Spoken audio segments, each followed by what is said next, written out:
Let's talk about our topic today. So our topic today is going to be the most frequently asked questions that we get as online coaches about the gym specifically. So when we take on new clients, when we speak to people, these are the sort of quite common questions that come to us about the gym. So we thought, if those people want to know it, you, Dad, probably want to know it. Literally. Ian, this is all for you. So yeah, we're gonna go through them. Do you want to kick us off, Michael? I will kick us off with one of my most commonly asked questions, and that is, how often do I need to go to the gym? That is the question. And the answer to that is, it's always dependent. There is no set amount of times that you should go to the gym. So it's all going to be based firstly around your goal, like what are you looking to achieve in terms of going to the gym. Secondly, your availability. You know, if you're not going to you shouldn't go to the gym 6 times a week if you can't go to the gym 6 times a week, and it's going to cause a stress or strain on your life to a point where you're not going to be consistent with it, and then you're just going to end up just fucking it off, basically. So in terms of how often should you go to the gym, firstly, what is your goal? Secondly, you go accordingly to kind of your lifestyle and the amount of times you can go. But we would say, for a bottom line of trying to get some decent results in terms of building muscle, I would say a minimum of 3 times, really, to get a good stimulus across your whole body. And then I would say a maximum, probably like 5. I mean, I go 6 times sometimes, but in terms of a maximum to get really good results, but then also factoring in your rest time as well, I would say a maximum of 5 times. Would you agree? Yeah. Just whatever is manageable for you. Manageable, yeah. And it's just dependent, like what your kind of goal actually is at the time and the time that you have to commit to the gym. That needs to be worked out first. There's no like set time, like, all right, if you want to build muscle, you have to go to the gym 5 times. Yeah. Do you know what I mean? Yeah. It's either like a personal preference, or it's like, you tell me what you want to do and I will tell you how many times you're going to have to commit, that's Depends. the answer, yeah. Yeah. That. Cool. So a question that I get quite often, because I obviously coach only women, a lot of the time I get ladies saying to me, if I go to the gym and lift weights, am I going to get bulky, or I'm a bit scared of being too muscly? And obviously my answer is to them that getting bulky or building a lot of muscle isn't just as simple as lifting a few weights a couple of times a week. Obviously, there is a lot more to actually build a sufficient amount of muscle mass, and that includes your nutrition and everything like that, not just simply lifting weights. So I think it's something that obviously scares a lot of people, and they're a bit scared of looking manly or bulky or too muscly, but it's just not going to be the case. If you're planning on going to the gym 3 times a week and you're going to lift some weights, you're not going to get bulky. You obviously also need to be training those muscles for a long period of time as well. So if you're going to do, a 4-month plan, you're not going to get bulky in that time. You've got to be consistent, and it's got to be long periods. So don't let that put you off going to the gym and lifting weights, because it's just not going to happen like that. No. It would be amazing if it was that easy to get bulky. All these people would be having a laugh. But it's hard. It's very hard, and you've got to put in the work. Also, like we said this yesterday, didn't we? Fat is more bulky than muscle. Like muscle's more dense. So people are like, I don't want to go to the gym and get bulky, but bro, you'll fucking eat and get bulky. Do you know what I mean? You get more bulky from eating and putting on body fat than you will from going to the gym and building some muscle and losing that body fat. Yeah. But also, I think a lot of women clients, when they say because what was it people say? Yeah, we were saying last night, but when we speak to people and we say sort of what are your goals, people will say, I want to tone up. Yeah. But I don't want to look too muscly, and I don't want to lose too much weight. Yeah. And I think people know what tone up means. I completely understand where they're coming from. I completely get what they mean. But yeah, like you said, they don't fully understand the real meaning of being toned. Yeah. Obviously, being toned is showing your muscles And in order to show your muscles, you've got to reduce the body fat that is covering your muscles. Yeah. If you want your muscles to look absolutely mega, you've got to build those muscles. Yeah. So, yeah. I do think a lot of women think when they say I don't want to get bulky, they really mean they don't want to get kind of really low body fat to the point where they have like veins and their muscles are more prominent. Do you know what I mean? I think it's just more of a misunderstanding. Which isn't going to happen from a 4-month diet. No. Do you know what I mean? Well, no, unless you're going down, doing a proper sort of prep. So yeah, I think it's just people just misunderstand what they mean. Yeah. Yeah. Right.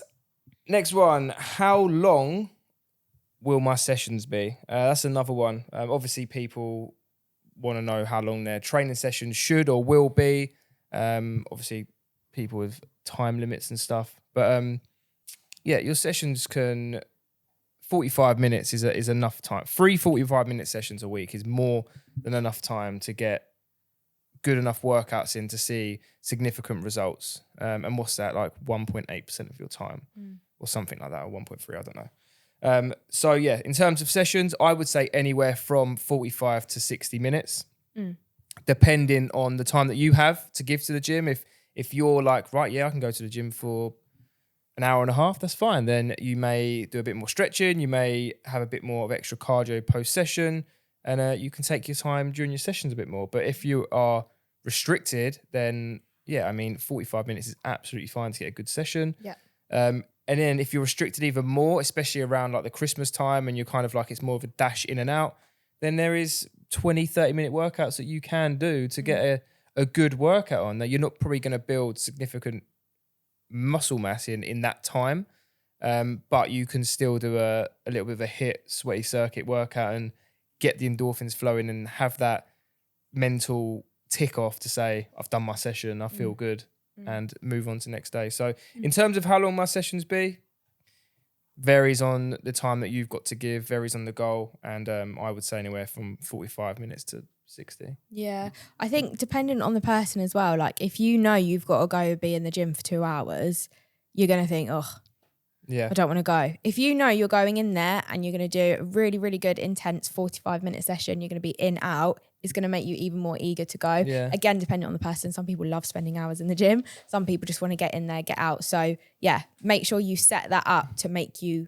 want to go. If you don't want to be in the gym for hours, don't have a session that's going to take you hours. Also, having a plan gets you through the session quicker, because it's not like you don't have to kind of think, what do I need to do here today? You've got a checklist to follow. Right, I'm going to go and do here 3 sets, 3 sets, 3 sets, 3 sets. Done. One thing that's worth noting, all these bloody questions, we're probably going to say the same thing. Person dependent. I was going to say that. Person dependent, goal be a running dependent. trend. That's the thing. But that's the thing with bespoke online coaching is it's not like a group one shoe fits all program. It's all bespoke. So every question here is more likely going to start with, it depends on your goal. It depends on your lifestyle. It depends on what we have at hand, the challenges we have at hand. So yeah, we try and give a close enough answer to all of them, but the reality is most people are going to be in different brackets. Yeah, absolutely. Yeah. Cool. So another one I get quite often is when is the best time to train? Again, this is person dependent. It depends on you. It depends on your lifestyle. It depends on your work life. It depends on how much time you have to obviously give to the gym. Obviously depends on your goals. You know, if you have a really short period of time and you need to get ready for something really, really quick, you're going to need to know you're going to have to commit a lot of time to doing that. If obviously you're just looking for a nice lifestyle change, creating some new habits to drop weight over time, then it's about getting it right for you in order to sustain that. The main things you want to think about are you going to be able to stick to the time? So if you say, I'm going to go to the gym in the morning, are you going to be able to do that 3 times a week, every week? If you're not a morning person, if you don't like getting up early, it's probably not going to be the best time for you. So maybe it's about looking at going in the evening.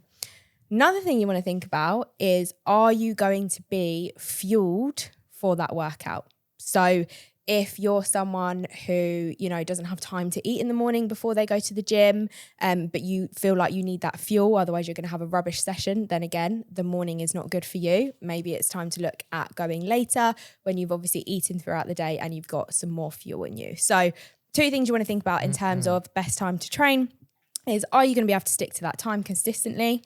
And are you going to be fueled enough for that workout?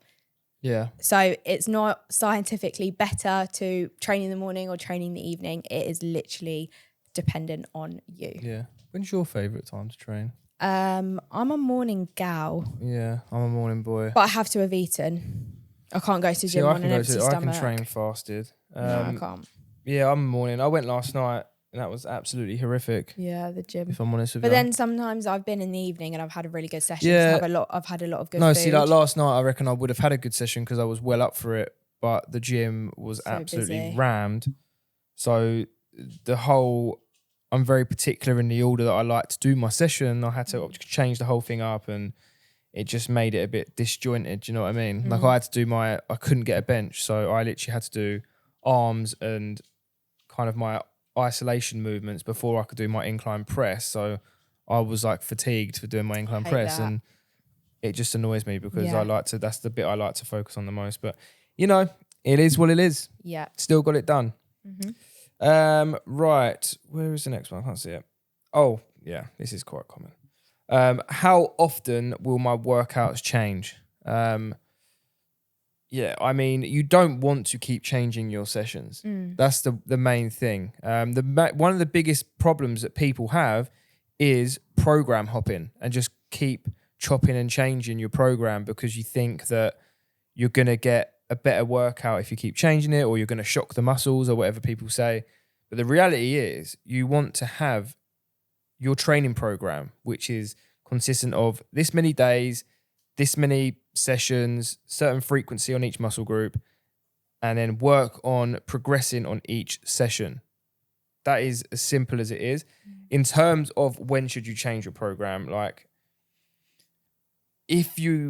some people get really bored of their program. Like that's just a thing. Like if you get really bored and it's like you're finding that your motivation is dropping, then I would say at least you want to attack a program for a good 4 months, I would say. Yeah. Personally, I would say that. You want to give it a good 3 to 4 months of really attacking the same plan, progress on your rest times, your reps, your weight, your tempo.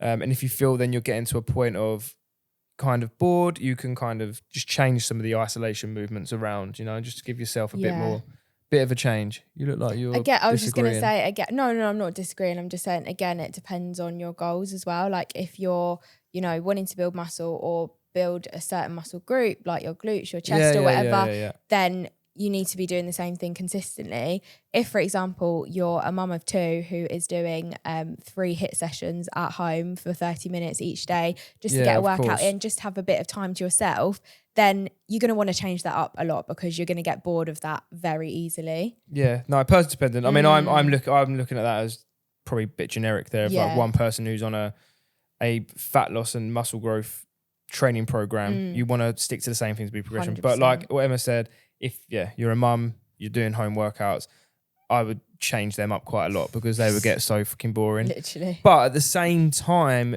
I would still say, like, if you're doing a HIIT workout and it's a 20-minute HIIT and you're doing like an AMRAP style and you're trying to beat that time, like it's really good to keep the same one and try and progress on that because you can see a level of progression, but you are going to change that more than you're going to change your just your generic weight lifting.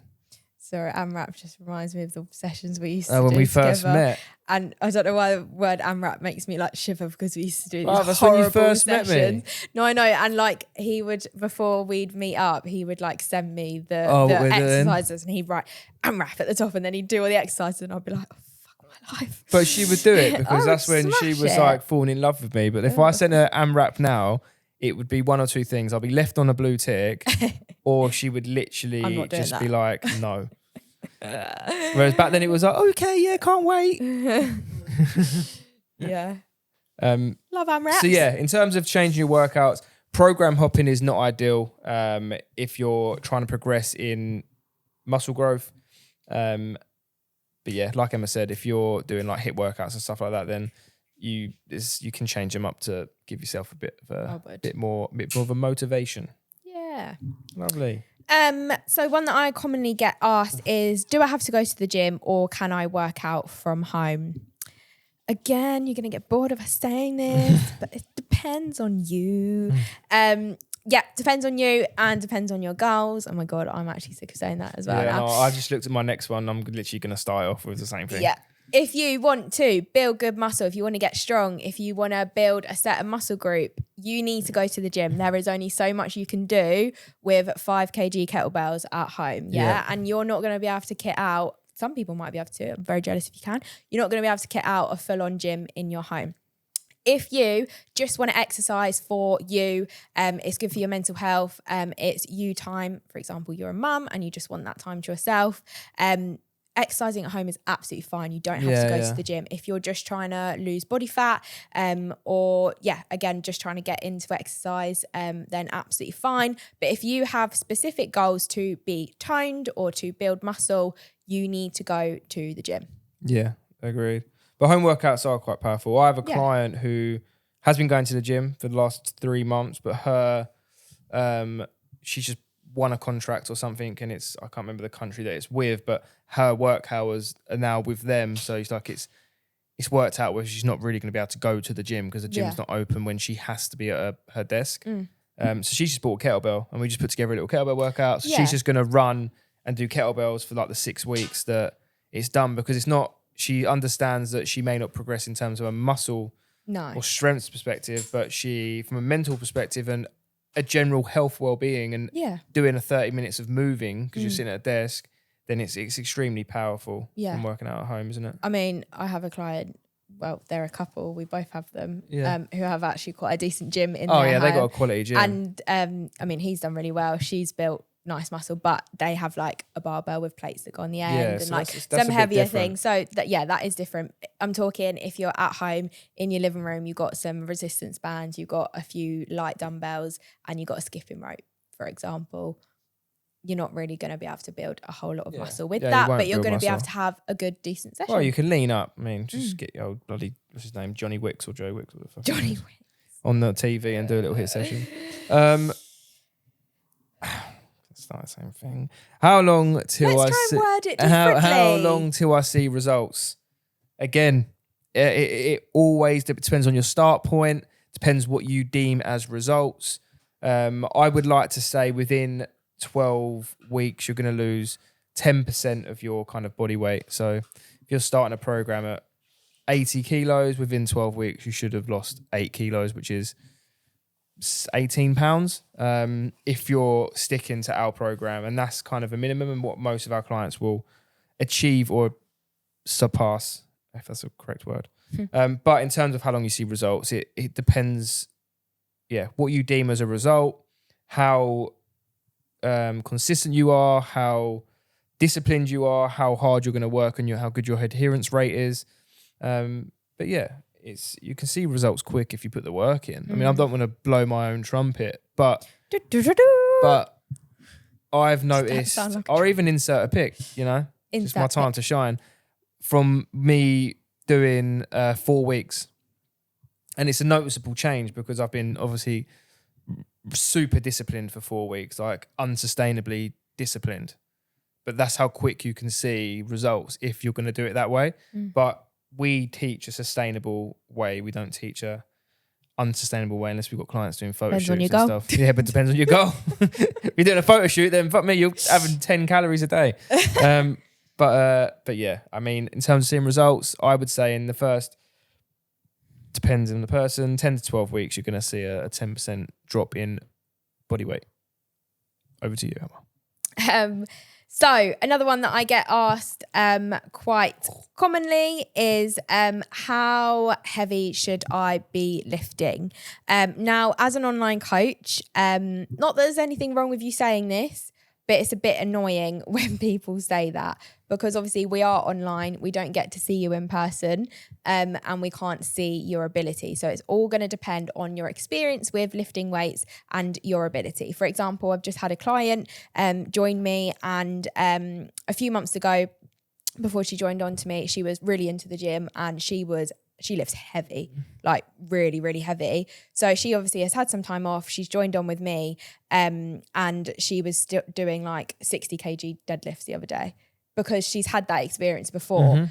She can kind of just take herself straight back into that. Whereas I obviously wouldn't be expecting a beginner at the gym to be doing 60 kg deadlift. So depends on your ability, depends on your experience with weightlifting, and your confidence in pushing yourself to lift heavier will come over time. You can't expect yourself to go in the gym and be like, yeah, let's lift heavy, let's hit PBs, stuff like that. You're just going to need to settle yourself in first, and then you can look at progressing, and it will come with time. But yeah, I can't really say you just by the look of your face on this Zoom call, I think you should be lifting 12 kg on the shoulder press, you know?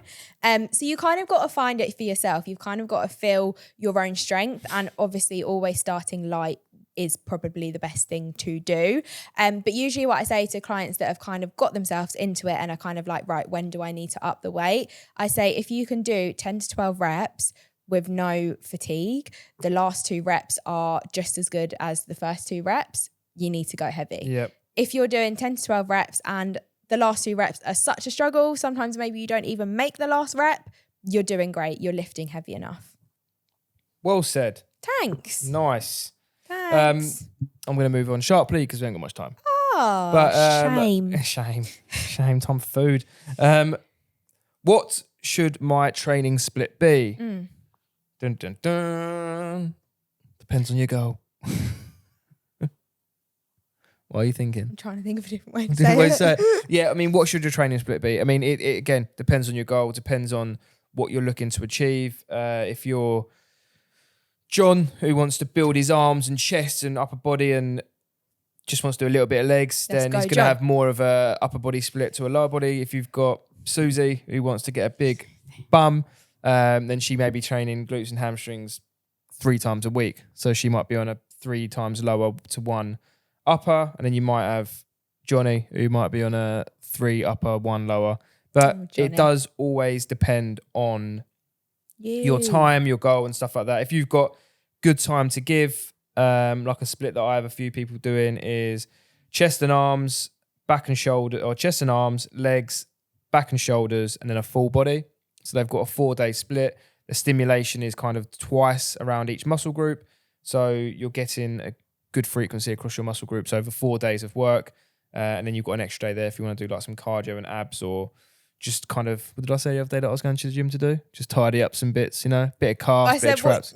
I said, what are you going to do in the gym? He went, bits and bobs. Bits and bobs, you know? What? So that's my training split as well. I like to do chest and arms, legs, back and shoulders, and a full body. So double the stimulus on each muscle group. And then if I got an extra day, I just go and do a bit of running, or I do some bits and bobs. And you take a picture of me.